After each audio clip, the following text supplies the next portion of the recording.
Hello and welcome to our full tour of our Red Tree Gardens.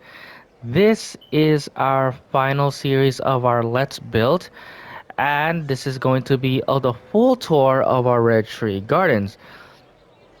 So let's just start here in the entrance, and we're gonna just work our way through the camp.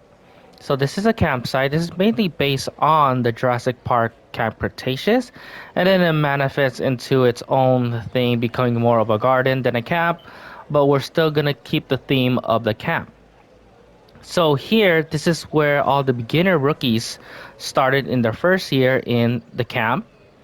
As you can see, it's more it's more like what you actually expect what a camp looks like, right?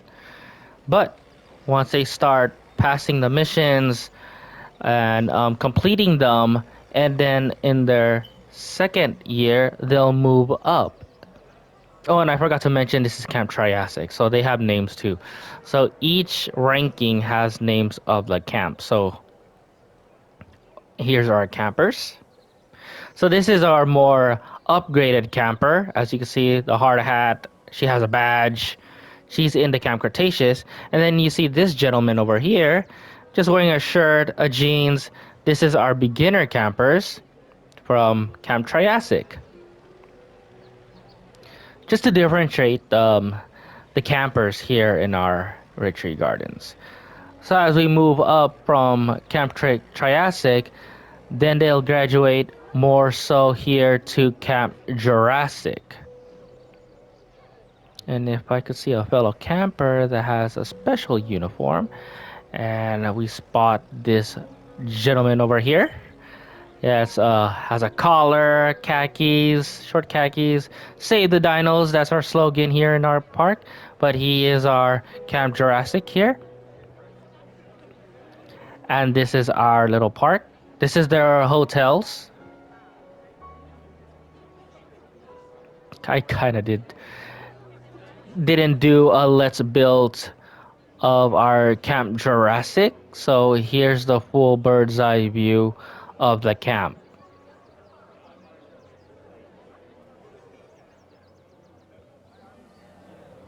And then once they pass that, then they go up to here, a very much updated version of the campsite. The hotel's much nicer. This is Camp Cretaceous. This is our last stage of our park rangers before they get the eventual title. So what do they do? What missions they have to fulfill in order to become park rangers? The dinosaurs, obviously. That's the missions that these park rangers have to fulfill. So we're just gonna go all the way here. They basically just gonna do some missions, and if they succeed on the missions, then they'll pass and they'll move on to the next step of their career. So we're just gonna go here, and this is the Red Tree Gardens. So the Red Tree Gardens is basically just a bunch of decorations all mashed up into a little area. I just add some planters here and there, some foliage, some trees, lovely trees. And I can't stress this enough, we do need these trees in our other parks. Not just the Pennsylvania, we need them in Germany, we need them in Isla Nublar, we need them everywhere. And I'm just gonna go ahead and go a bird's eye view because I think this is the best way to actually view the gardens before we head to the habitat. So the Red Tree Gardens, just Pennsylvania has the nicest trees, nice flowers. Another view over here. Now, I'm not the best park builders. There's a lot of YouTubers out there that actually like. Okay, first of all, the game is limited on decorations. That's for sure. We do need a lot of decorations in our parks. But YouTubers out there, they think outside of the box. They think creative ways to actually make their parks much more unique, not even making a game with limited decorations. They just pull it out like this game has millions of decorations. It dropped 6%. Why? Oh, I don't like that report. Get that away from my face. But this is it. This is how I made it. Just I mess around with the slopes. I mess around with the decoration, the planters, the lights, the pathway. Make it more unique. Not just a straight line. Some nice curved lines over here. So this is just a little glimpse of the Red Tree Gardens. Again, if we do have more stuff in the DLC and in the coming future, I'm gonna add some more decorations here and there. But I just one more view, and then we're just going to our other side, and this is the habitat. This is where our park rangers would study our wild dinosaurs. Yes, wild dinosaurs. No dinosaurs in enclosure except for one. And we're gonna get there in a minute, but let's talk about our dinosaurs here really quick. So right here we have our Kentrosaurus. This is the Camp Cretaceous skin, much bigger than the original Jurassic World Evolution skin. There's another view. Very bulky, very. I think they're not as big as the Stegosaurus, but they're bigger than the what a Kentrosaurus is. Kentrosaurus are very very small. And we're just gonna hop out and go to our little feather giant over here. This is our lovely red Therizinosaurus, getting off the dust and the ticks out of its feathers. And a beautiful creature. There's another one. There's mate right around that corner. Very territorial. They're big. They're really big. Lovely. And we're gonna go to our orthomimid over here. Let's find one that isn't sleeping. Here you go. This is the Archaeorthomimus. It says right there. You pronounce it. It's a long name. Not a very popular dinosaur. I don't see a lot of park builders actually use these type of dinosaurs. Gallimimus obviously is the more popular one, but the Archaeorthomimid is very unique. It's has a belly, very sturdy, kind of bulky in a way. I really love the skin. Beautiful, beautiful. Look how they just really fit into. I think every dinosaur in this map really fit in this environment. It just looks so beautiful. And speaking of beautiful, one of my favorite dinosaurs, of obviously a very popular Walking with Dinosaur TV series, the Diplodocus. A gentle giant. I have a lot of them in my parks. I really love this dinosaur.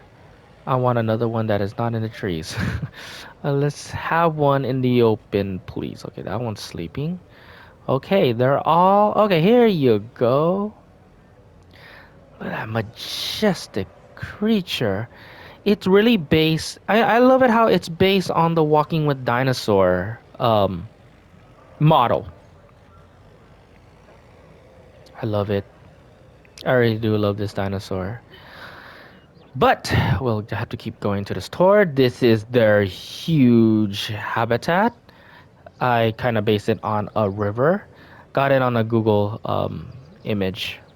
Especially this. This is I got it from a Google image. It's a huge lake. Since we don't have deep water, shallow water, it looks okay. But we'll go down in first person view really quick. So that's our Red Tree Gardens. And we're gonna go to a special spot in our parks. And it's right over here. This is our very special memorial cemetery of our dinosaurs that passed on here in our Red Tree Gardens. Yep. We have Frank, the Brachiosaurus here, died in 2020, was 45 years old. And we have Al, our Gallimimus, and his mate, Susie, right about there. Oh, and his brother, Ronald. And here's our Dilophosaurus, Dylan. So these are our dinosaurs that were in the Red Tree Gardens, but sadly they passed away. And we here give them a little memorial here. Our Velociraptors, our Velociraptor family. And yes, we did have a T-Rex here. It passed away. We have two T-Rex here, so we have like a good variety of dinosaurs that really did pass away. And of course, we'll have to talk about a very special memorial here to the founder of Jurassic Park, John Hammond. He was a good chap. So this is our little cemetery where our guests, I mean not guests, campers can memorialize our dead dinosaurs. And speaking of cemetery dead, we'll go to more about, ooh, what do you guys, you're like taking a group selfie there. I'm sorry. Oh, look at those couples, like they're holding hands. Ah, yes, the Red Tree Gardens, man. What's going on? What are you guys looking at? What? Hey, they're okay. What am I saying? I got distracted. Oh, I was gonna make a transition. Okay, speaking of spooky cemeteries, we're gonna go into a very spooky habitat indeed. So we're just gonna walk all the way here, and this is a very special habitat because this is the only dinosaur that is enclosed, and it's our very rare Scorpius rex. Now, there's an urban legend to this. If you watch our part 4, you already know about the urban legend. But 100 years ago, natives that were so scared of this urban monster that was terrorizing the village, they finally caught the monster and they secured it in this little area. And Jurassic World, they exploit it with money and make it into an enclosure where our guests can see in our little attraction here in our gyrosphere. We're not going to go to the gyrosphere. We already talked about this in our part 4, but here is a little glimpse of our Scorpius rex. It's really a nice habitat in day, but in night I try to make it as spooky as possible. Spooky. Here's our cage. There's another story where campers try to look for the Scorpius rex and try to capture it, but eventually they didn't succeed, and we don't know what happened to them. It's the mystery. What happened? Scorpius rex probably ate them. Who knows? And this little trail over here is our little ritual, a sacrificial ritual, because our natives back in the day, they don't know what it is, so they feed this Scorpius rex with goats, lambs, cows, or even humans, just to satisfy the Scorpius rex's needs. Very, very spooky stuff. Very chilling. Now, let's see if we could find our Scorpius rex. Now, I really like it how it's hiding in the forest. That's the whole point of this habitat. I want it to feel like it's an urban legend. Is it real? Is the monster there? In fact, they are there. They're just hiding, and that's the whole point. I only have 3 of them? I thought I had more. Anyways, I'm getting distracted a lot. But here it is, our Scorpius rex. Yes, they are very ugly. They are very evil-like. And the natives are scared of this creature. But yes, but they're shy. That's one thing that they're very misunderstood. They don't like human interactions, and they only attack if they feel threatened or hungry. So, our Scorpius rex habitat right over here. I need to add more. I feel like 3 is not enough, but I'm getting myself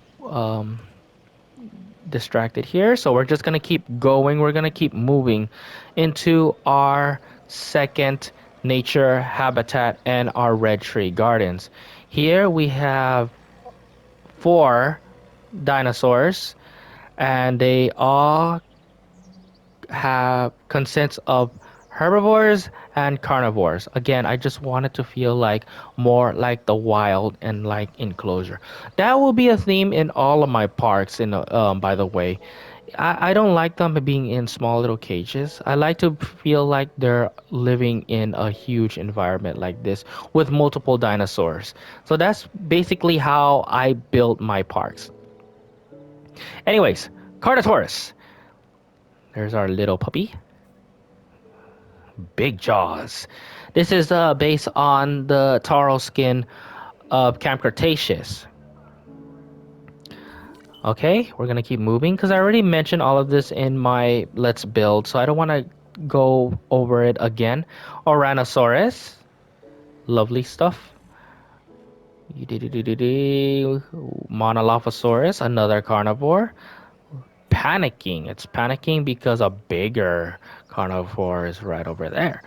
And of course, we have our lovable Bumpy, the Ankylosaurus. Love it. Yes, sir. Okay, now we're gonna go to our second part of the Red Tree Gardens. Here's part of it. I really like how I built. Again, just have fun with it. It doesn't need to make any sense. Just add some. Like here, this is just random stuff I just placed together, but it looks nice. It all up to your imagination of what you wanted the park to look like. Here, it looked like some sort of wedding is about to happen. I mean, to me at least. It might not to you guys, but that's the fun about this game is that there's no limitation of what you want to make your parks. Again, look. I mean, it has to be. We need more decoration, obviously. But I can't stress this enough. A lot of YouTubers out there, go ahead and check them out. The I need to fix that. But they built some imaginable parks that you can't even imagine doing it yourself.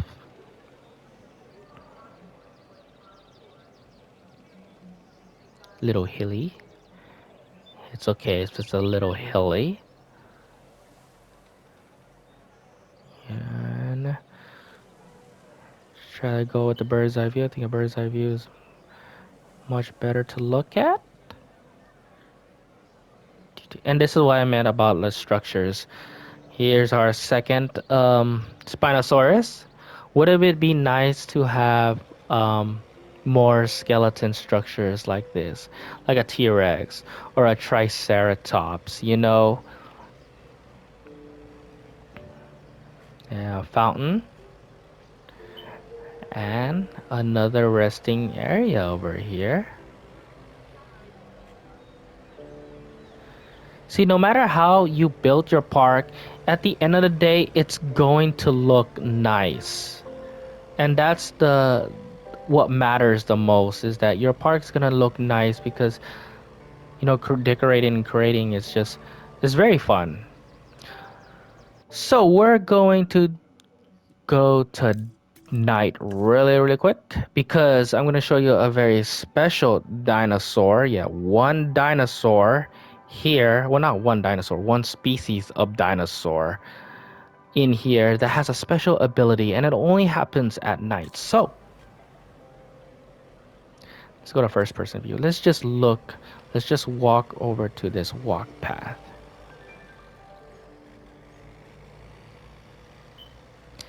I need to add some more lights here. It's kind of dark. So we're just gonna go to this walk path and we're gonna look here, and if you notice, our dinosaur, just one species of dinosaur, they glow. This is our Parasaurolophus lux. And this is the only species of parasaurs that has this ability. You may ask why? Well, who knows? We don't know. But this is why our park rangers, our campers, right here, they're studying this majestic creature and why they glow. There's a lot of theories. It could be a defense mechanism. It could be a mating display. But they only glow at night. I really love these parasaurs. I really do wish we have more dinosaurs that glow too. I really want to see a Triceratops. How they glow. Yeah, they're all parasaur. No other different species of dinosaur. So yeah, I have a lot. Love it. And here's our little viewing gallery for our little campers to watch. Nicely done. Okay, now we're gonna go back into day really quick. We're gonna go to first person and we're just gonna go walk around to the whole park area. Here's our lovely couple. Hello, my guy. Let me just go over to him. They're enjoying the park. I really love that.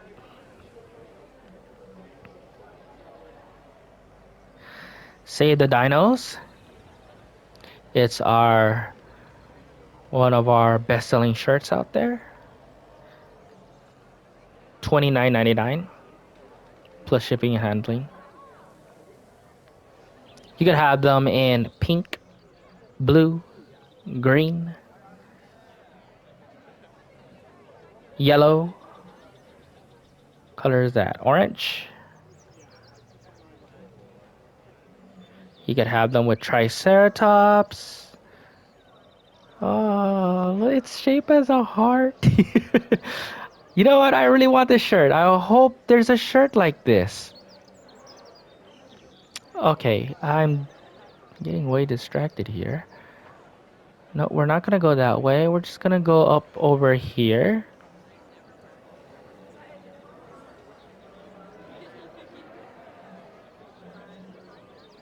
What a lovely day to go in a park. A nice summer day.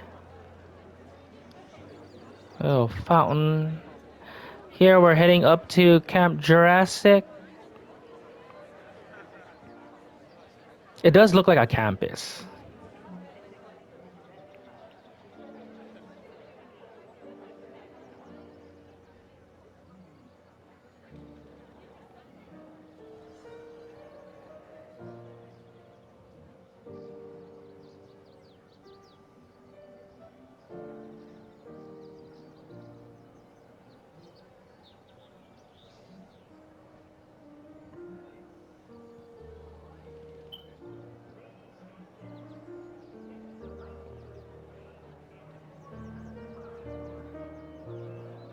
You know, despite being a Jurassic Park game, the music is very calm. You would think it's some intense music that you hear in a Jurassic Park slash Jurassic World. Oh, the music stopped. Okay. Look at the trees. Can we admire how beautiful the trees are? Oh, I just can't. I can't. Please, I wanted to have it in more of our parks. Oh, I want it.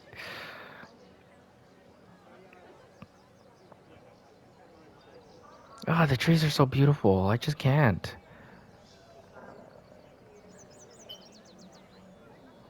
Is Camp Triassic now? How you doing, sir? How you doing, guys? Enjoying yourself?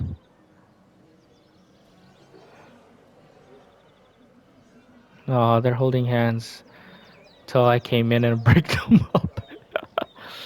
It's okay. It's okay. You know, I don't use this much as often. I need to start using these type of signs. Hello, sir.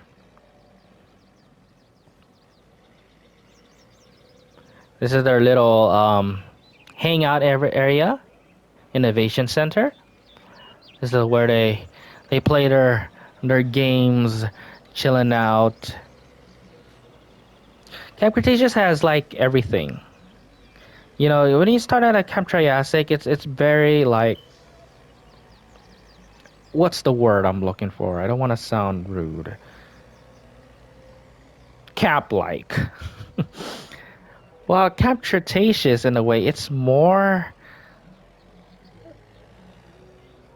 Um, not so camp-like. Sorry. It's hard to describe what I'm trying to say, but that's basically what I'm trying to say.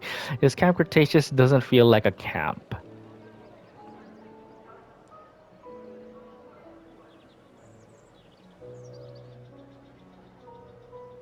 There's that calm music again.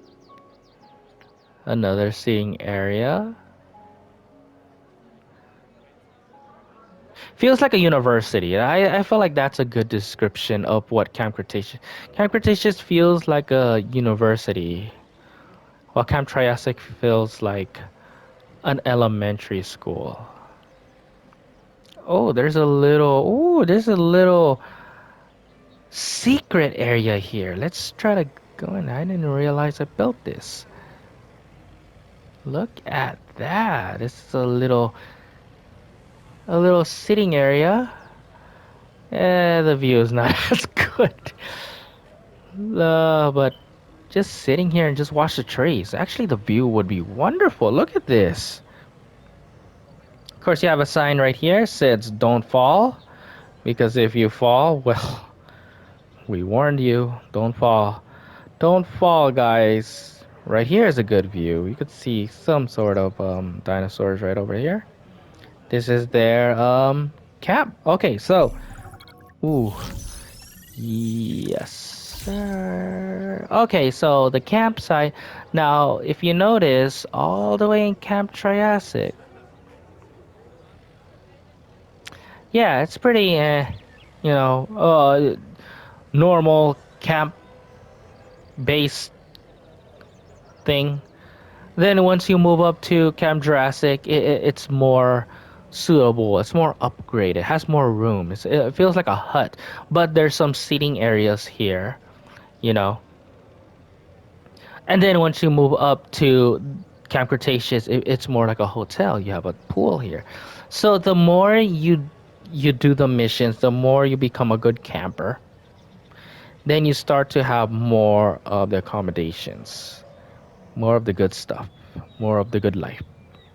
So you'll struggle at the first year or so, like school, you struggle a little bit, but once you know you already made it, well, enjoy yourself. Look at this, a fossil center, a lab tour. There's supposed to be an arcade somewhere. Oh, this is the arcade. The arcade right here. See? Nicely. Anyways, I hope I don't miss anything, but this is the full tour of our Red Tree Gardens. The next Let's Build we're going to make is going to be in Germany, and that's a big park. And I can't wait to get my hands on that. But this is the Red Tree Gardens. Hopefully, you enjoy this lovely full tour, and I'll see you in Germany next time. All right, guys, see you later.